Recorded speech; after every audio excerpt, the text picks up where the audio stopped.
The anime series starts with a battle scene set in 1904 during the war between the Empire of Japan and the Russian Empire. Saichi Sugimoto, a private first class in the 1st Division of the Imperial Japanese Army, leads the Japanese soldiers against the Russians. Known for his fierce combat skills and incredible resilience, Sugimoto earns the nickname Immortal Sugimoto. After the war, Sugimoto moves to Hokkaido and becomes a gold panner, striving to support Umeko, the blind wife of his deceased comrade, Toreji. One day, while panning for gold in the river, he encounters a drunken old man named Goto. Goto questions Sugimoto about his move to Hokkaido and his hard work, suggesting that a war veteran like Sugimoto deserves recognition and wealth for his service. Sugimoto reveals that he was discharged from the military and forced to relocate to Hokkaido after beating up a superior. Goto then shares the story of Naparabo, a man who killed a group of Ainu and stole their gold. Anticipating his arrest, Naparabo hid the gold and was captured before he could reveal its location to his accomplices. Imprisoned in Abashiri prison, he endured torture without divulging the gold's whereabouts, intending to use it for a significant purpose. Naparabo tattooed 24 death row inmates with pieces of a map leading to the gold, planning their escape during a transfer. As foreseen, the prisoners overpowered the police and escaped, sparking a hunt for the tattooed men to piece together the map. Sugimoto is skeptical of Goto's tale, dismissing it as a fabrication. Tired, he sits by the river, reminiscing about his days on the battlefield with his friend Toreji. At that time, Toreji planned to take Sugimoto to Hokkaido after the war ended, intending to introduce him to his wife, Umeko, and their newborn son. Toreji confided in Sugimoto that Umeko's vision was deteriorating, and he feared she might eventually go blind. Toreji hoped to take Umeko to the United States for treatment, but the travel and medical expenses were substantial. To fund this, Toreji intended to become a gold panner after the war. Tragically, Toreji was killed in action, prompting Sugimoto to take on the responsibility of caring for Toreji's wife and son. In the present, Sugimoto snaps out of his reverie to find Goto pointing a gun at him. Realizing he has divulged too much about Naparabo and the gold, Goto tries to kill Sugimoto. This confirms to Sugimoto that Goto's story might be true. However, Sugimoto's combat skills enable him to disarm and threaten Goto easily. Knowing he cannot win without his weapon, Goto flees into the forest, with Sugimoto in pursuit, anticipating another attack. As Sugimoto navigates the forest, he finds Goto unconscious in a snowdrift, surrounded by bear paw prints. Sugimoto attempts to save him, but discovers that Goto has died from bear-inflicted wounds. Notably, Goto's back is covered with map-shaped tattoos, confirming the truth of Naparabo's story and identifying Goto as one of the tattooed prisoners. Sugimoto decides to study the tattoos and lifts Goto's body to take it with him. Suddenly, a bear appears and attacks Sugimoto. At that moment, an Ainu girl named Asirpa arrives and kills the bear with a poisoned arrow. Sugimoto thanks Asirpa and introduces himself. Realizing Asirpa is of Ainu descent, Sugimoto shares the Naparabo story, showing her the tattoos on Goto's back and explaining his need for the gold to fund Umeko's treatment. To his surprise, Asirpa is familiar with the story, as her father was one of Naparabo's victims. That night, Sugimoto and Asirpa build a bonfire to stay warm, despite the risk of attracting wild animals. Soon after, another bear appears and attacks, putting out the campfire. While Sugimoto fights off the bear, Asirpa prepares her bow and arrow. However, she struggles to shoot her arrows in the dark. Eventually, Asirpa manages to hit the bear with a poisoned arrow, but the bear still gets up and attacks Sugimoto. Seeing this, Asirpa orders her pet wolf, Ritar, to help while she readies another arrow. Ritar distracts the bear, allowing Sugimoto to grab his rifle and shoot. The shot fails, and the bear pounces on Sugimoto. Asirpa rushes to help, and Sugimoto finally kills the bear with his knife, saving himself. Afterward, they build a campfire, and Asirpa tells Sugimoto about Naparabo, who killed her father and many villagers. Sugimoto offers to help Asirpa find the gold. Wanting to avenge her father and her village, Asirpa agrees to join Sugimoto. Sugimoto then skins Goto's body to retrieve a piece of the map tattooed on his back. He suspects that Naparabo might still be alive and imprisoned, as the police need him for the gold. Sugimoto promises to help Asirpa get her revenge. The next day, they rush to the nearby town of Otaru for information about the tattooed prisoners. While Sugimoto searches in the hot springs, Asirpa questions townspeople on the roadside.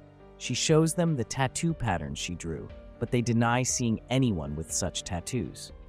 A shopkeeper tries to chase a Sirpa away for disturbing his customers, but Sugimoto arrives and realizes the shopkeeper knows something. He threatens the man, who finally admits seeing a tattooed man in the forest. With this information, Sugimoto and a Sirpa head to the forest. Sugimoto notices they are being followed and sets a trap. After catching the stalker, Sugimoto learns he is one of the tattooed prisoners. A Sirpa asks the prisoner to remove his shirt so she can draw his tattoo pattern, sparing him from being killed and skinned. During their conversation, the prisoner reveals someone has been killing the tattooed prisoners. However, before the man could explain further, he was suddenly shot dead from a distance. Realizing the danger, Sugimoto immediately protects a Sherpa in case the shooter targets them.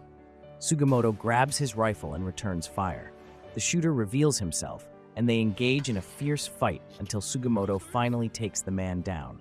Upon revealing the shooter's cloak, Sugimoto discovers that it is Ogata, a sniper from the 7th Division. Ogata, realizing he has fought the immortal Saichi Sugimoto, fights back and attempts to escape. During his escape, Ogata slips and falls into a river. Later that night, soldiers from the 7th Division, led by Tokushiro Tsurumi, find Ogata cold and hypothermic. They rescue him and take him back to their base for immediate medical treatment. The next day, Sugimoto and Aserpa capture a tattooed prisoner named Yoshitake Shiraishi, a master escape artist. Instead of killing Shiraishi, they tie him up and copy the tattoo patterns on his body. Afterward, Sugimoto and a Sirpa hunt rabbits for lunch. When they return to the camp, they discover that Shiraishi has escaped. Sugimoto asks a Sirpa to stay at the camp while he goes after Shiraishi. Sugimoto catches up with Shiraishi, who is trying to escape across a frozen river. They fight, accidentally causing the ice to crack, and both fall into the freezing river. They decide to work together to build a campfire to warm themselves and avoid hypothermia. While warming up, Shiraishi tells Sugimoto about the tattooed prisoners led by Hijikata Toshizo. He explains that Hijikata attacked the prisoners after they escaped from the police, causing distrust and violence among them as they sought the gold's location. Some prisoners chose to hide from Hijikata, or others trying to kill them. Shiraishi reveals that Naparabo instructed the prisoners to go to Otaru City after their escape, though he doesn't know why. He plans to investigate further. After sharing this information, Shiraishi leaves Sugimoto. The next day, Sugimoto and a Sirpa continue their search for the tattooed prisoners, walking through the forest and hunting for lunch. They arrive near a bear den, where a Sirpa tells Sugimoto that her father once entered a bear den and killed the bear. Her father was desperate to enter the bear's den because the Ainu people believe that bears will not harm humans who enter their dens. Shortly after, a Sirpa sees something shimmering in the distance. Sugimoto quickly realizes the glittering object is a pair of binoculars, indicating that someone is watching them. Knowing he might be targeted by the 7th Division, Sugimoto rushes a Sirpa down the hill. Sugimoto then asks a Sirpa to find a safe hiding place while he distracts the approaching soldiers. However, a private first class from the 7th Division, Jinjiro Tanigaki, discovers a Sirpa hiding in a tree. As Tanigaki is about to capture a Sirpa, Ritar suddenly appears and attacks Tanigaki to save her. Meanwhile, Sugimoto, surrounded by 7th Division soldiers, desperately enters the bear's den and provokes the bear to attack the soldiers. The bear kills several soldiers, but is eventually killed by one who soon dies from his injuries. The scene shifts to Sugimoto emerging from the den with a cub, intending to take care of it. When Sugimoto reunites with a Sirpa, he hides the cub in his clothes, fearing she might want to eat it. However, the cub accidentally escapes and is caught by a Sirpa, who refuses to kill it. She explains that the Ainu would care for the cub until it grew up. A Sirpa then takes Sugimoto to her village to hand over the cub to the villagers. At the Ainu village, a Sirpa introduces Sugimoto to her grandmother, Huchi, who warmly welcomes him. Sugimoto gives the cub to Huchi, who promises to care for it until it grows up. A Sirpa explains that the Ainu will raise the cub and eventually release it through a ritual into the divine realm, meaning it will be killed. On a snowy night, Tsurumi orders his soldiers to locate Tanigaki and his team, who disappeared while trying to capture Sugimoto. Soon after, Tsurumi's superior, Captain Wada, arrives and reprimands Tsurumi for giving orders without his approval. Instead of apologizing, Tsurumi attacks Captain Wada and orders one of his men to kill him. Meanwhile, Hijikata is seen in a brothel to meet a tattooed prisoner named Ushiyama, who suspects Hijikata wants to kill him. To Ushiyama's surprise, Hijikata has no intention of killing him. Instead, he proposes that they copy the tattoo patterns on their bodies using oil paper, so they don't have to kill each other. Hijikata then shares his plan to eliminate the 7th Division and invites Ushiyama to join him in the quest for the gold. The next day, Sugimoto meets Asirpa's uncle, Makuna Kuru, who tells him about the gold discovered and collected by the Ainu ancestors. However, Makuna Kuru believes the gold is cursed because it has led to many deaths. That night, after Asirpa falls asleep, Makuna Kuru recounts Ritar's past to Sugimoto. He explains that Asirpa and her father once saw a wolf cub about to be attacked by a bear while they were hunting in the forest. They saved the cub, and Asirpa decided to care for it, naming the wolf Ritar. Asirpa was always cheerful and happy with Ritar, but things changed after her father's death. Left alone, Asirpa relied on Ritar, spending all her time with him in the mountains. However, one night, Ritar left her despite her desperate pleas for him to stay. Asirpa was heartbroken, feeling abandoned once again, and rarely smiled until she befriended Sugimoto. Makunakuru observes that spending time with Sugimoto has brought back Asirpa's smile, but she still struggles with the fear of abandonment, unsure if Sugimoto will stay with her if they find the gold. At midnight, while everyone sleeps, Sugimoto quietly leaves the Ainu village. Believing the search for gold is too dangerous, he decides to leave Asirpa behind to keep her safe. The next day, Sugimoto returns to Otaru City to gather information about the tattooed prisoners.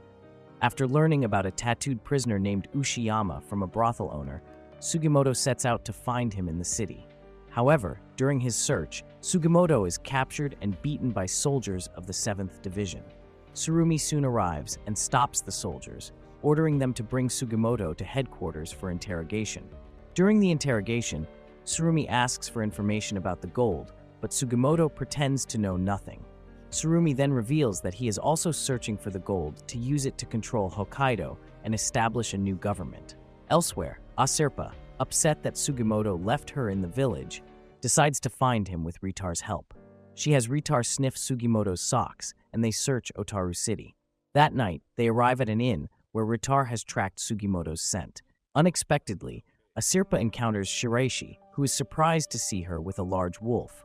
Shiraishi explains that his socks might have gotten mixed up with Sugimoto's when they were drying after falling into a frozen river. After hearing Asirpa's story, Shiraishi tells her that soldiers from the 7th Division captured a man that afternoon and took him to their headquarters. He assumes the man might be Sugimoto. As Shiraishi tries to escape, Ritar catches him. Asirpa then asks Shiraishi to help rescue Sugimoto. Knowing Asirpa and Sugimoto are searching for gold stolen from the Ainu people, Shiraishi agrees to help if he gets half of the gold. Asirpa, not interested in the gold, readily agrees. They rush to the 7th Division headquarters and learn that Sugimoto is held in a room on the 2nd floor. Shiraishi sneaks into the room and unties Sugimoto, but they are spotted by guards. Shiraishi escapes, leaving Sugimoto to fight the soldiers alone. As more soldiers arrive, Sugimoto quickly devises another escape plan. Tsurumi arrives and is surprised to see the injured Sugimoto. Assuming Sugimoto has information about the gold, Tsurumi orders his soldiers to take him to a doctor, determined not to let him die before revealing the information. After Sugimoto is taken for treatment, Tsurumi examines the room and realizes Sugimoto has tricked him. Tsurumi rushes after Sugimoto, who has escaped from the soldiers. Meanwhile, Asirpa shoots an arrow at Tsurumi's horse, causing it to fall and preventing Tsurumi from catching Sugimoto. Shiraishi, disguised as a 7th Division soldier, discovers that Tsurumi has captured and skinned several tattooed prisoners to obtain the tattoo patterns indicating the location of the gold. Meanwhile, Sugimoto, having finally evaded Tsurumi's pursuit, reunites with Asirpa, who immediately berates him for leaving her in the village. Asirpa emphasizes to Sugimoto that she can protect herself, so he doesn't need to worry about threats to her safety. Hearing this, Sugimoto apologizes for underestimating Asirpa's abilities by leaving her behind. Elsewhere, Hijikata visits his old friend Shinpachi Nagakura, a former comrade from the Shinsengumi. Hijikata asks Nagakura for help in supplying equipment and weapons for his plan. Loyal to Hijikata, Nagakura immediately fulfills the request but clarifies that he can't join Hijikata on the battlefield like in the old days. Hijikata understands. After gathering information from the 7th Division, Shiraishi rushes to inform Asirpa and Sugimoto about Tsurumi obtaining tattoo patterns from prisoners he had skinned. Learning this, they plan to steal the tattoo patterns from Tsurumi, but first, they decide to have dinner and rest. Hijikata, after receiving weapons and equipment from Nagakura, seeks alliances to find the gold.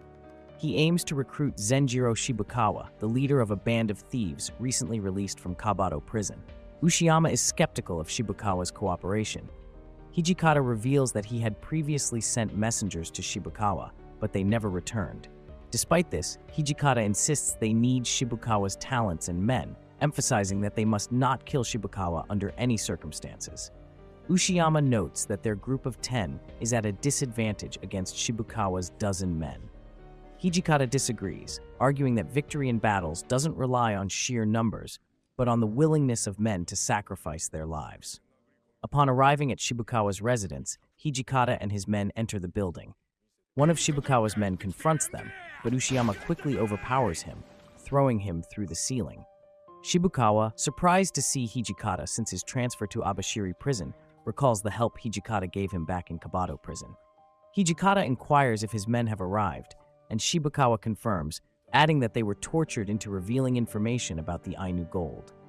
Hijikata then gives Shibukawa an ultimatum: join him or fight to the death.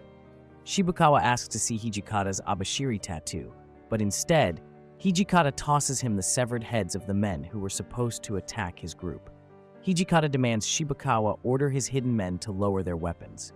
Shibukawa appears to surrender, acknowledging that while Hijikata may have seemed like a quiet old man in Kabato, he always knew Hijikata was dangerous. Suddenly, Shibukawa commands his men to kill the group, but Hijikata swiftly shoots him. A fight breaks out, and Hijikata, armed with both his katana and Winchester rifle, kills several of Shibukawa's thieves and orders his men to let none escape. Ushiyama observes, reflecting that this must be the true nature of the Shinsengumi's ruthless vice commander. After the fight, Ushiyama wonders if Hijikata genuinely intends to create a new Shinsengumi and doubts others would be interested in joining the coup. Hijikata responds that there are people who have lived in Hokkaido for many years who would want to see it liberated. The next day, Shiraishi goes into town to gather information while Sugimoto and Asirpa notice deer tracks and decide to follow them. Asirpa shares an Ainu story with Sugimoto about how there were more deer in the past, as the gods provided them as food for humans. However, due to heavy snow, the deer couldn't dig for food, and many died. While tracking the deer, Asirpa notices footprints that must belong to 2 humans and a dog. She realizes that Tanigaki, the 7th Division soldier who confronted her earlier, is still alive. Meanwhile, Tanigaki is with a man named Tetsuzo Nihei, a hunter and one of the tattooed prisoners. With the help of Nihei's dog Rue, they hunt and successfully kill a bear. Tanigaki recalls hearing stories about a legendary bear killer from Hokkaido and realizes that the man in front of him is indeed Tetsuzo Nihei. Nihei asks Tanigaki how long he plans to tag along with him. Tanigaki replies that he knows Nihei is after the same thing he is, the White Wolf. After defeating the bear, Nihei explains to Tanigaki that the bear would have become a man-eater. He jokes that female bears are more emotional and scarier, just like female humans. As he continues to skin the bear, Nihei talks about bear characteristics, revealing that he has killed over 200 bears and each hunt was different. Nihei guesses that Tanigaki has never hunted a wolf, prompting Tanigaki to ask if Nihei has ever fought one. Nihei admits he's never hunted a wolf and knows nothing about them, which is why he wants to hunt one down. The challenge of hunting the wolf excites Nihei, as he wants to find out who is more cunning between them. Meanwhile, Asirpa and Sugimoto are still chasing the deer. Sugimoto urges them to hurry, while Asirpa worries that the stress of the chase might ruin the taste of the meat. They decide to ambush the deer, which is hiding in the bushes down the slope. Asirpa quickly slides down using a hiking stick, startling the deer. Sugimoto tries to run after the buck, but falls and loses the prey. Later, Asirpa suggests they set up a quick temporary shelter. Elsewhere in the forest, Tanigaki and Nihei are eating bear meat. Nihei asks Tanigaki why he is still with him, wearing his army cap, and why he hasn't returned home to become a hunter again. Tanigaki explains that he has his reasons for staying in the army and had been ready to leave his hometown in Akita behind. However, once in the mountains, Tanigaki felt a deep-seated toxin slowly leaving him. After hearing his story, Nihei concludes that hunting the wolf is just an excuse for Tanigaki, who can't go back to the army or his home. Instead, his hunter's spirit is wandering aimlessly through the forests of Hokkaido. Nihei advises Tanigaki to take the wolf's pelt and return to his hometown after they kill it. In the morning, Asurpa and Sugimoto resume their search for the deer. Asurpa finds traces of its presence and manages to lure it out of hiding. As the deer charges at Sugimoto, he hesitates, seeing a reflection of his own frenzied state in the deer's eyes. The deer strikes Sugimoto's rifle with its antlers, causing it to discharge and then escapes. However, Ritar catches the deer and pins it to the ground. Asurpa and Sugimoto approach the struggling animal. Asurpa questions Sugimoto about why he didn't shoot as he had promised to finish it off. Nervous, Sugimoto tries to explain his hesitation. Watching the deer fight for its life, despite the freezing blood from its wound, Sugimoto realizes he identifies with the deer and is paralyzed. Asurpa swiftly stabs the deer in the neck, killing it. She reprimands Sugimoto, saying if he isn't ready to see it through, he shouldn't fire his gun at all. She then cuts open the deer's stomach and asks Sugimoto to put his hands inside the body. Sugimoto complies and comments that his numb hands are warming up from the body heat. Asurpa explains that in its death, the deer has warmed him, its warmth giving him life. Her words reassure Sugimoto. Meanwhile, in the distance, Nihei and Tanigaki hear the rifle shot and decide to investigate. Asurpa and Sugimoto continue butchering the deer while Ritar starts acting strangely, sniffing the air. He pushes Asurpa to hurry, clearly sensing someone's presence. Ritar has detected the powerful scent of death emanating from Tanigaki and Nihei and knows something unpleasant is approaching. Asurpa explains that wolves are cautious animals and Ritar would normally be gone by now, but he is staying to warn them. She suspects the soldier from the other day is still tracking them. Asurpa suggests they take as much as they can carry and leave. Soon after, Tanigaki and Nihei discover the deer's carcass. Nihei notices wolf tracks and speculates that some hunters must have stolen the wolf's kill, given the state of the carcass.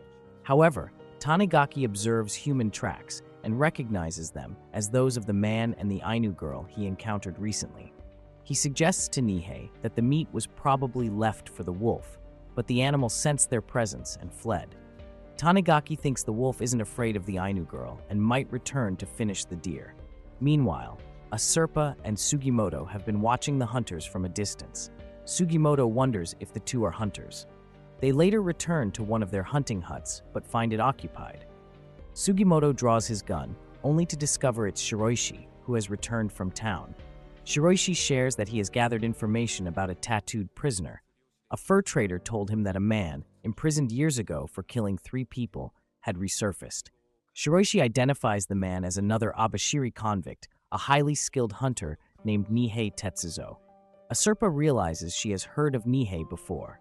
She recalls that there were men who murdered hunters and stole their prey. Once, when Asurpa and her father were hunting, they became targets of these men. Her father marked a bear's fur with a symbol and later recognized it when a man brought the pelt to the fur trader. The man was arrested, but 3 of his accomplices continued to rob hunters in the forest. They mistakenly targeted Nihei Tetsuzo. Nihei was butchering a bear in the woods when a bullet ricocheted near his feet, followed by a distant gunshot. Realizing he was targeted, Nihei shouted threats at the bandits. The bandits ignored Nihei's warning and fired at him, grazing his hair with a bullet. Nihei took this as a signal to start his own hunt.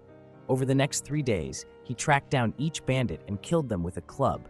However, the last bandit was caught by the police. Despite the police's efforts to intervene, Nihei snapped the bandit's neck, resulting in his imprisonment in Abashiri. In the present, Sugimoto asks Shiroishi about Nihei.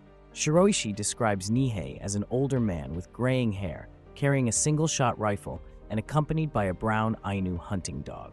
Sugimoto realizes this matches the man he and Asurpa saw earlier. Shiroishi reveals that a fur trader mentioned Nihei, inquiring about the price for a white wolf's pelt. Asurpa is shocked because Tanigaki was supposed to be hunting Ratar, not her. Nihei, Tanigaki, and Ryu plan to ambush the wolf by setting a trap with a mess kit to draw its attention. Nihei positions himself on a hill, trying to quell his urge to kill and blend in with the surroundings. Meanwhile, Sugimoto and Shiroishi spot Nihei, but Shiroishi needs to see his face to confirm his identity. Sugimoto tells Asurpa to stay put and be ready with her bow, while he and Shiroishi approach Nihei. Suddenly, Asurpa spots the wolf hiding behind a tree and silently begs Ratar to stay away. However, Nihei also notices Ratar and grows increasingly excited and impatient. As Ratar steps out of hiding, Asurpa shoots an arrow into the mess kit, alerting the wolf. Nihei fires, but the bullet only grazes Ratar's fur, scaring him away. At that moment, Sugimoto aims his gun at Nihei and demands he toss his weapon. Sugimoto asks Shiroishi to confirm Nihei's identity, making Nihei realize they are after his tattoo. Sugimoto repeats his demand, but Nihei is prepared to fight. Before Sugimoto can fire, Ryu attacks him. Sugimoto fends off the dog with his gun barrel as Nihei swings a cleaver at him. Sugimoto draws his bayonet and slices off 4 fingers from Nihei's left hand. He then stabs Nihei in the arm, but Nihei strikes Sugimoto's head with the rifle. The brutal fight continues. Sugimoto shouts for Shiroishi to grab his gun, but Shiroishi is blocked by Ryu. While Sugimoto and Nihei battle fiercely, Shiroishi wrestles with Ryu to retrieve the weapon. Once armed, Shiroishi points the gun at Nihei and warns him. At the same time, Tanigaki takes Asurpa hostage, ordering Shiroishi and Sugimoto to drop their weapons. Unconvinced by Tanigaki using Asurpa as a human shield, Sugimoto loses control. He charges at Tanigaki with his bayonet, throwing the blade and stabbing Tanigaki through his palm and cheek. Nihei tackles Sugimoto, holding him in a chokehold on the ground. Shiroishi shouts at Tanigaki, accusing him of using an innocent child as a hostage. Tanigaki remains unmoved, insisting that the last time he saw Asurpa, she was carrying a tattooed skin, so they shouldn't pretend she has nothing to do with the situation. Asurpa tries to reason with Tanigaki, saying her life means little to Shiroishi, who will start shooting. She urges them to calm down and stop fighting, as there's no need for bloodshed. Nihei warns Tanigaki not to trust Asurpa, reminding him that women can be deceitful. Tanigaki shouts that he doesn't care if Asurpa gets hurt, and Sugimoto gives in, telling Shiroishi to drop the gun. Sugimoto then asks Nihei to take Asurpa away so she won't witness their deaths. Nihei agrees and asks Tanigaki for ropes to tie up Sugimoto and Shiroishi. Sugimoto and Shiroishi exchange looks, silently forming an escape plan. Nihei bandages his injured hand, while Tanigaki takes Asurpa away, despite her protests. Distracted by a sudden memory of his daughter, Nihei doesn't notice Shiroishi and Sugimoto escaping. He alerts Tanigaki about the 2 men, prompting Tanigaki to gag Asurpa with her bandana and take her to the river. Distracted and unfocused, Tanigaki walks into an Ainu deer trap and is struck by a poisoned arrow in his leg before Asurpa can warn him. Asurpa commands Tanigaki to untie her and explains that since Ainu poisons have no antidote, the only way to save him is to carve away the flesh around the wound. Tanigaki agrees, and Asurpa cuts into his thigh. Nihei finds Asurpa tending to Tanigaki and realizes he walked into the deer trap. Asurpa tells Nihei she removed all the flesh around the wound, but doesn't know if Tanigaki will survive since the poison was mixed by someone else. Regardless, Tanigaki won't be able to move anytime soon. Asurpa suggests they stop fighting, as they didn't come to kill Nihei. However, Nihei disregards her words and promises Tanigaki that he will kill the white wolf and bring it back to him. He then grabs Asurpa and runs off, hoping to lure the wolf out of hiding. Asurpa pleads with Nihei to put her down, explaining that Ratar is the last of his kind. Nihei claims the wolves are already wiped out and insists he just wants to be the last hunter to see a Hokkaido wolf.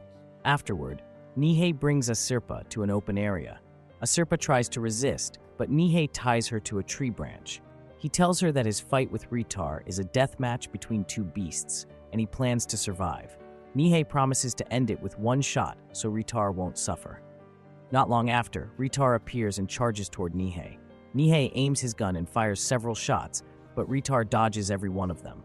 Nihei is amazed, thinking Ratar might understand how a gun works. Ratar jumps at Nihei and bites his left arm, but Nihei puts the gun barrel to Ratar's head, announcing his victory. Suddenly, another wolf jumps on Nihei from behind and bites his neck. Ryu rushes to Nihei's defense, barking loudly and shielding him from the wolves. The wolf joins Ritar, and Nihei realizes they're a pack. Despite his grave injuries, Nihei remarks on how Ritar's mate didn't respect the rules of a battle between men, acknowledging how terrifying women can be. Still, Nihei feels satisfied in his dying moments. Shortly afterward, Sugimoto and Shiraishi arrive and free Asirpa. She hears howling and sees 4 wolf cubs, deeply touched by the sight of Ritar's family. Asirpa is reminded of the night Ritar left and realizes this is why he departed. Lastly, Tanigaki decides to join the others, while Asirpa insists they bring Tanigaki and Ryu along to the Ainu village. Shiraishi, who has been carrying Tanigaki on a stretcher, takes a break and says he'll rest until Sugimoto catches up. Meanwhile, Sugimoto is seen retrieving Nihei's tattooed skin and marching on. Upon arriving at the Ainu village, the group enjoys a meal together. As they eat the fish Huchi brought, she shares an Ainu story about how the fish stopped appearing when men began searching for gold. The Ainu eventually decided to stop gathering gold and hid it. Shiraishi speculates that it's the same gold they're after and that there might be more hidden gold than they realized. Tanigaki joins the conversation, saying Tsurumi, an intelligence officer, has gathered information about the gold. Tsurumi believes there is 1,000 times more gold than what Naparabo told the prisoners. Shiraishi wonders why Tsurumi would want to start a coup, and Sugimoto suggests it might be related to the siege of Port Arthur. Tanigaki explains they were sent into the battle despite slim chances of success. Tsurumi led his soldiers into battle, and although they won, they lost half of the men. Lieutenant General Hanazawa, the chief of staff who gave orders during the siege, took his life after returning to Japan, but the government blamed the division for it. The soldiers of the 7th Division were denied their money and rewards, treated as outcasts by the rest of the army.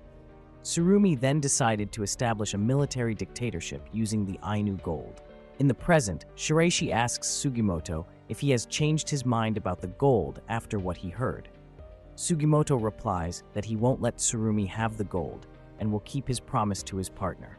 Meanwhile, Hijikata decides to go into town so Ushiyama can visit a prostitute, explaining to Nagakura that Ushiyama becomes unstable and might pursue men if he hasn't been with a woman for some time.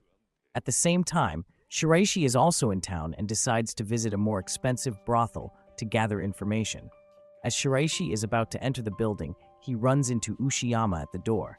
Terrified, Shiraishi immediately runs away. Ushiyama chases him, saying he just wants to talk. Unable to shake him off, Shiraishi spots some soldiers from the 7th Division and tells them that a man with strange tattoos is chasing him for allegedly stealing money at the baths. The soldiers recognize Ushiyama as a tattooed prisoner and aim their guns at him.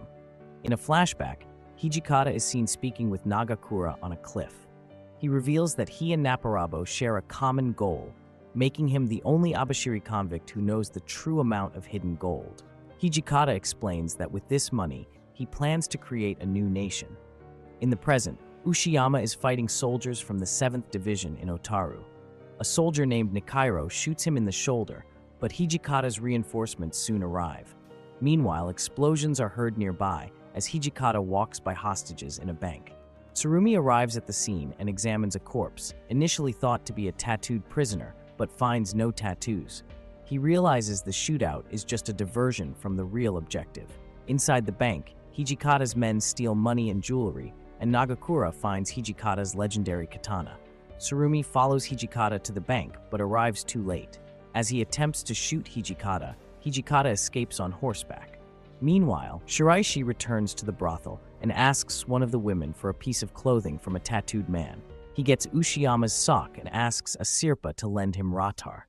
Asirpa refuses, explaining that Ratar isn't hers to lend and she doesn't plan on getting close to him again. After learning Ushiyama has a family, Shiraishi decides to use Ru to find him. Searching through the streets of Otaru, Ru eventually locates Ushiyama. When they arrive, Shiraishi peeks through a window and overhears Nagakura and Ushiyama discussing recent murders at Shakotan Coast and an Abashiri convict, Kazuo Henmi, a serial killer who has killed over 100 men. However, Ru makes a noise, alerting Ushiyama, who then jumps out of the window and seizes Shiraishi.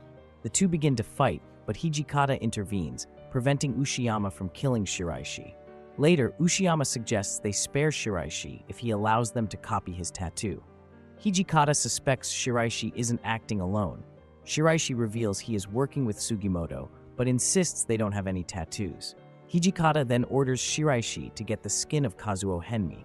Shiraishi returns to Sugimoto and Asepa, informing them about recent fisherman murders, identifying Kazuo Henmi as the killer. Shiraishi explains that the bodies all had the eye character carved on them, the same symbol on Henmi's tattoo. He then recalls his encounter with Henmi, who had shared how he witnessed a wild boar devour his little brother alive, a traumatic event that fueled Henmi's obsession with killing. Concerned about her uncle Makanakuru, who is currently hunting a whale at the coast, Asepa decides they must catch the criminal. The three head to the coast, where they meet Makanakuru, who asks for their help. One of the boats has caught a whale, but it has been dragging them since the previous day. The group takes a boat and reaches a fisherman. Makanakuru asks Sugimoto to harpoon the whale, which drags their boat among others, causing a fisherman to fall into the sea. Fearing the fisherman might die from hypothermia, Sugimoto suggests they rescue him. They cut their rope, leaving Shiraishi and the other boat to continue the whale hunt while they go back to help the fisherman. However, the fisherman turns out to be Henmi Kazuo, who recognizes Shiraishi and suspects that he and Sugimoto are there to kill him. As he warms himself by the fire, Henmi avoids undressing to hide his tattoos, claiming embarrassment. Sugimoto gives him a blanket, and Henmi is struck by Sugimoto's kindness, doubting his intent to kill. He notes that Sugimoto carries the scent of a killer, just like himself, and hopes Sugimoto will kill him as brutally as the beast that killed his brother. Henmi returns to the fisherman dorms to change clothes. Excited to meet Sugimoto, he wants to learn more about him. Realizing he isn't alone, a sick fisherman who saw Henmi's tattoos asks about them. Henmi strangles the fisherman with a string, but is interrupted by Sugimoto knocking on the window, asking if they could stay in the dorms and if there's any work they could do. Henmi guides Sugimoto and Aserpa around, explaining the process of preserving herring. He then asks Sugimoto to cut a fish block with a large knife. As Sugimoto plunges the knife into the block, Henmi becomes aroused, imagining himself in the place of the block. Aserpa suggests they should leave to find Shiraishi, and Sugimoto agrees. Not wanting them to go, Henmi invites them to stay for a meal of white rice, which they happily accept. After eating, Aserpa goes to find a bathroom, leaving Henmi and Sugimoto alone. Henmi asks if Sugimoto was at Port Arthur and if he killed people. Sugimoto confirms, stating he will never forget the faces of those he killed and that his own death will not be peaceful. Hearing this arouses Henmi even more, convincing him he must try to kill Sugimoto to achieve the gruesome death he desires. Meanwhile, Aserpa finds a severed head in the bathroom and realizes Henmi must be nearby. She rushes to warn Sugimoto, but he has already left with Henmi. Sugimoto spots soldiers from the 7th Division and quickly hides his face, fearing they might recognize him. Henmi realizes that the 7th Division is also after the tattooed prisoners and decides to help Sugimoto. He takes Sugimoto's hand and leads him to the mansion of a wealthy herring magnate, which offers many hiding spots. Inside the mansion, Tsurumi is playing the piano and discussing future investments with the magnate, requesting a donation for building a weapons factory. Henmi and Sugimoto enter the mansion but are spotted by 2 soldiers upstairs. Henmi tries to distract them, but when that fails, he slashes one soldier's throat with his fisherman knife and stabs the other in the eye. The injured soldier manages to shoot Henmi, alerting Tsurumi with the gunshot. As Sugimoto tries to escape with Henmi, they are confronted by Tsurumi.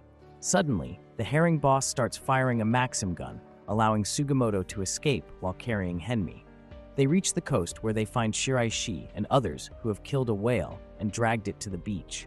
Sugimoto warns Shiraishi about the 7th Division's presence, but Shiraishi notices Henmi behind Sugimoto and warns him of the danger. Henmi is stopped by Asepa's arrow, but still tries to attack Sugimoto. Sugimoto easily blocks Henmi's attack and stabs him multiple times, eventually taking him down with a bayonet. Suddenly, an orca emerges from the sea and drags Henmi away. Sugimoto, Asepa, and Shiraishi get on a boat to chase the orca, which starts throwing Henmi around, trying to kill him. At the same time, Henmi realizes he is destined to die a violent death like his brother and feels a twisted sense of joy about it. However, Sugimoto unexpectedly dives into the water to save him. Meanwhile, an orca charges at the boat to catch its prey, but a seppa strikes it with a harpoon. The orca then drags the boat away, aiding the group's escape from Tsurumi. Hijikata, observing from a distance, comments on Shiraishi's intriguing friends.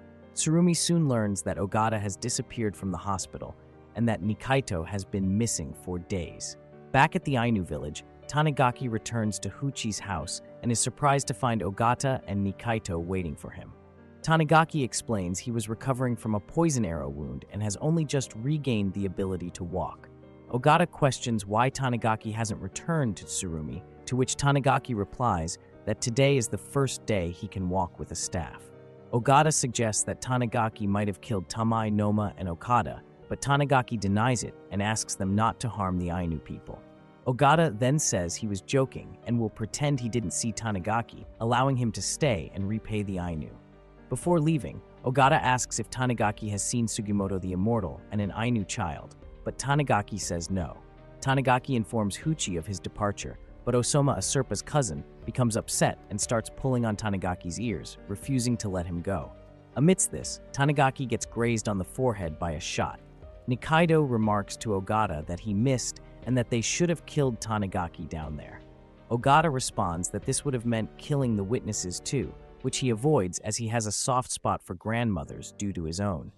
Ogata believes Tanigaki is loyal to Tsurumi and wouldn't betray him. He speculates that Tamai and others failed to persuade Tanigaki and tried to silence him, but ended up being killed instead. Meanwhile, Tanigaki recalls a conversation with Tamai, who hinted at people planning to betray Tsurumi, leading Tanigaki to suspect Ogata. At the coast, Sugimoto and Shiraishi are drinking and enjoying a meal, while a tired Serpa falls asleep. They are approached by Hijikata, who comments on Serpa's pretty colored eyes, suggesting she might have some Russian ancestry. Hijikata then asks Sugimoto about her Japanese name, to which Sugimoto replies he never asked and doesn't know. Before leaving, Hijikata quietly instructs Shiraishi to make copies of the tattooed skins. Tanigaki uses a smokescreen to escape the Ainu village, and Uchi prays for his protection, while Osoma brings out Nihei's rifle that Serpa had hidden. Observing from a distance, Ogata gleefully remarks that it's time to hunt Tanigaki. Tanigaki has fled into the forest, armed with Nihei's rifle. As he tries to evade his pursuers, he notices bear tracks and sees a bear cub stepping in its mother's footprints. He decides to follow the same path, causing Ogata and Nikaido to lose track of him. Nikaido remarks that he doesn't care if Tsurumi discovers their betrayal. His only concern is killing Sugimoto. Tanigaki then spots a deer carcass and deduces that the bear frequents this path. That night, Nikaido suggests starting a fire to keep warm, but Ogata dismisses the idea, fearing it will reveal their location to Tanigaki. In the morning, they see smoke and decide to investigate. They find a campfire with someone's belongings. Ogata instructs Nikaido to check for Tanigaki's tracks and signal if he finds anything. Nikaido confirms it is Tanigaki and warms himself by the fire. However, Ogata suspects it's a trap and waits for Tanigaki's next move. Hungry and exhausted, Nikaido loses focus and is suddenly attacked by a bear. The bear mauls Nikaido, ripping off his ear and injuring his face. Ogata realizes that Tanigaki orchestrated this and is waiting for him to reveal his location by shooting. As Nikaido screams for help, Ogata finally shoots the bear, scaring it away. Confident that Tanigaki can't fight without a gun, Ogata stands up. At that moment, a shot rings out, and Tanigaki, using Nihei's rifle, shoots Ogata, knocking him down. Tanigaki is then approached by Mishima, a soldier from the 7th Division. Mishima explains that the division has been tracking Ogata and Nikaido all along, and that Tsurumi will arrive soon. He reveals that the entire situation was an elaborate plan to flush out other rebels, and he was waiting for Ogata to contact Tamai's group, but Tanigaki has disrupted the plan by killing them. When Tanigaki tries to protest, Mishima interrupts, asserting that he knows Tanigaki didn't betray Tsurumi. As Tanigaki attempts to explain, Mishima is shot in the head by Ogata, who has regained consciousness. Ogata realizes he needs to eliminate Tanigaki before Tsurumi arrives, but it is too late. Tsurumi and his men have already arrived. Tsurumi orders his soldiers to kill Ogata, but the sniper manages to escape. Amidst the chaos, Tanigaki seizes the opportunity to leave unnoticed. Tsurumi captures Nikaido and in a brutal act cuts off his other ear. He then holds a blade to Nikaido's nose, demanding the names of the other traitors. Initially indifferent, Nikaido cooperates when offered a chance to kill Sugimoto, revealing Komiya as one of the traitors. Meanwhile, Ogata manages to flee. Elsewhere, Asirpa, Sugimoto, and Shiraishi are walking in the forest. They have now obtained 5 tattoos, and Sugimoto wonders about the other people who possess tattoos. He asks about Hijikata's character, and Shiraishi recalls his experiences with the Shinsengumi vice commander, noting how youthful he seemed in prison. As they continue walking, they encounter a river dam. Asirpa warns them about a legendary, dangerous fish, the greatest of all Hachin, said to eat even bears. Shiraishi takes the warning lightly, but when the bridge collapses, he falls into the water. Sugimoto and Asirpa try to save him, but Shiraishi is caught by a giant fish. A man jumps into the water and saves Shiraishi after defeating the fish. This man turns out to be Kiroranke, an old friend of Asirpa's father. While Kiroranke and Shiraishi warm themselves by the fire, Asirpa and Sugimoto scale the fish. Kiroranke hears Sugimoto's name and realizes he is the famous Immortal Sugimoto. When asked where he heard the name, Kiroranke replies that he is with the 7th Division. Sugimoto asks if he works for Tsurumi, but Kiroranke states his commanding officer had a different name and that he hasn't been in contact with anyone from the military since leaving the army. Kiroranke explains that he recognized Sugimoto from his name and the scar on his face, and he is curious about what a war hero is doing with Asirpa. Asirpa replies that Sugimoto is her partner, and Kiroranke concludes that if Asirpa trusts him, then they can be trusted. He then tells Asirpa about an old Japanese man who came to his village looking for a girl named Asuko Kochobe. Asirpa is shocked, as that is her Japanese name, known only to her parents. Kiroranke explains that Naparabo told the prisoners that one of his trusted contacts outside is Asuko Kochobe in Otaru. He reveals that Naparabo was trying to entrust the gold to Asirpa, and that he is, in fact, Asirpa's father. Asirpa is stunned, unable to believe her father killed the Ainu and took the gold. Sugimoto wonders why Kiroranke knows Asirpa's Japanese name, and Kiroranke explains that he and Asirpa's father, Wilk, came to Japan together. Asirpa wants to meet Naparabo to confirm he is truly her father. Shiraishi acknowledges the difficulty, but is willing to help. Kiroranke feels responsible for how the gold was stolen, and after Sugimoto and Shiraishi take care of Fairmount, he wishes to return the rest to the Ainu. The group returns to Asirpa's village and finds Tanigaki dressed in Ainu clothes, playing music with Osoma. Kiroranke seems to recognize Tanigaki, but mistakenly assumes he is Asirpa's uncle. Later, they all sit by the fire and discuss their upcoming journey to Abashiri prison.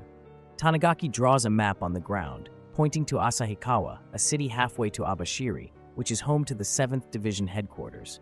Kiroranke suggests going through Sapporo, as he has a friend there who can sell them weapons and explosives cheaply. Tonight, Shiraishi speaks privately with Sugimoto and expresses doubts about trusting Kiroranke. Sugimoto admits that he doesn't even fully trust Shiraishi and suspects that Kiroranke is hiding something about Naparabo. However, he believes that if Asirpa trusts Kiroranke, he might not be a bad person. The next morning, Kiroranke, Asirpa, Sugimoto, and Shiraishi head to Sapporo together. In Sapporo, a married couple arrives at the Sapporo World Hotel during a thunderstorm and are greeted by a mysterious proprietress. Later, a woman wakes up in the hotel's basement and screams in horror when she discovers her husband's severed head. Meanwhile, a shadowy figure smiles as she prepares her bone saw to claim another victim. Upon their arrival in Sapporo, Sugimoto's group visits a shop to purchase explosives and weapons.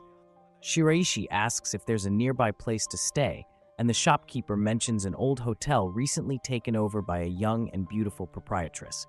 Meanwhile, the proprietress, Kano Ienaga, greets Ushiyama at the Sapporo World Hotel. As she escorts him to his room, Ushiyama wonders about her past and compliments her body and voice. Unbeknownst to him, Ienaga is a former Abashiri convict who has undergone a significant transformation. She suggests he visit a nearby Chinese restaurant and explains their unique philosophy that eating a part of an animal's body can heal the corresponding part in a human.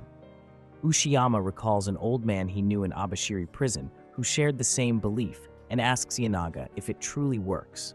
She affirms it, prompting Ushiyama to inquire which part he should eat for increased stamina in bed. He then corners Ienaga by slamming his hand against the wall, expressing his desire to sleep with her. Ianaga compliments his strong arms, but their interaction is interrupted by the arrival of Sugimoto's group. Ianaga greets her new guests and is surprised to see Shiraishi among them. Like Ushiyama, Shiraishi, unaware of Ianaga's past identity, attempts to woo the proprietress. After escorting everyone to their rooms, Ianaga observes Shiraishi and Kiryanke through one of the secret passages in the maze-like hotel. She covets Ushiyama's strong body to achieve her dream of perfection and plans to use gas to put him to sleep. However, Shiraishi, seeking to speak with her, follows her. When he gets dangerously close to Ushiyama, Ianaga pulls a lever, causing Shiraishi to fall into the basement. There, she puts him to sleep with an injection, deciding she also wants the pretty blue eyes of her guests. Meanwhile, Kiryanke comments on Ushiyama's strange ears. Sugimoto explains their significance and wonders if Ushiyama practiced a lot of judo. They shake hands and immediately grab each other's arms, assessing the strength of their opponent. Sugimoto is astonished by the man's strength, and Ushiyama invites them out for a drink. Back at the hotel, Ushiyama searches for Ianaga and discovers a secret passage by pulling a lever that opens a vent in the floor. Curious if Ianaga is there, he steps into the vent and falls into the basement. Shiraishi, struggling to free himself from the chains Ianaga put him in, is startled by Ushiyama's sudden arrival but still asks for help, revealing that the proprietress is one of the convicts. Hearing the word proprietress, Ushiyama mistakes Shiraishi for Ianaga and starts kissing his chest but soon stops and vomits, briefly regaining his senses. Shiraishi explains that Ianaga is an Abashiri convict who used to be a doctor, with her lip mole being a dead giveaway. Ushiyama declares that he doesn't care and won't leave until he sleeps with Ianaga. He breaks through the basement door while Shiraishi escapes up the vent. Meanwhile, Ianaga is looking at the sleeping Asurpa, admiring her beauty and touching her skin and hair. She then pulls Asurpa's eyelid up, fascinated by her eyes. As Ianaga tries to taste Asurpa's eye, Sugimoto kicks her in the face. Realizing that the gas wasn't enough to knock Sugimoto out, Ianaga plays dumb, claiming she was just checking on Asurpa because she seemed ill. Sugimoto doesn't believe her and asks how she got into the room. Shiraishi knocks on the door, urging them to leave the hotel, revealing that the proprietress is an Abashiri convict who used to eat her patient's flesh. Ianaga throws 2 syringes toward Asurpa and escapes through a secret passage. Sugimoto catches the syringes and tells Shiraishi that Ianaga has fled. As Ianaga tries to escape, she is stopped by Ushiyama, who is frenzied with lust for her. Ushiyama chases after Ianaga, smashing everything in his path. Shiraishi grabs Kiryanke's explosives for protection and throws one in front of Ianaga, causing her to run towards Sugimoto. She yells, revealing that Ushiyama is also a tattooed prisoner. Ushiyama crashes into Sugimoto, and the two break through a wall and start fighting. In the scuffle, Ushiyama accidentally slams Sugimoto against a floor vent, sending him down to the basement. Deciding her hotel is now worthless, Ianaga pulls a lever to trigger the building's self-destruction and prepares to leave. However, Shiraishi throws another grenade at her, causing an explosion. Ushiyama ends up in the basement, where he smells alcohol. The flames from the explosion reach the basement, and Sugimoto runs for his life, with the fire close behind. Shiraishi encounters Ushiyama and drops the explosives he's carrying. Ushiyama, curious about Shiraishi's presence, realizes that the man he fought earlier is Sugimoto the Immortal. Shiraishi notices the fire in the basement and urges Ushiyama to escape the hotel. Ushiyama delivers a message from the old man to Shiraishi. Always keep us informed of your whereabouts. Realizing he dropped his bag with explosives, Shiraishi goes to retrieve it, but trips, and the explosives fall into the basement. Shiraishi runs to warn Sugimoto and Kiryanke, who are carrying Asurpa, about the bomb. Meanwhile, Ushiyama finds Ianaga trapped in the debris and starts to rescue her. Ianaga insists on understanding why she did everything, wanting to remain the best version of herself, even if it meant stealing from others.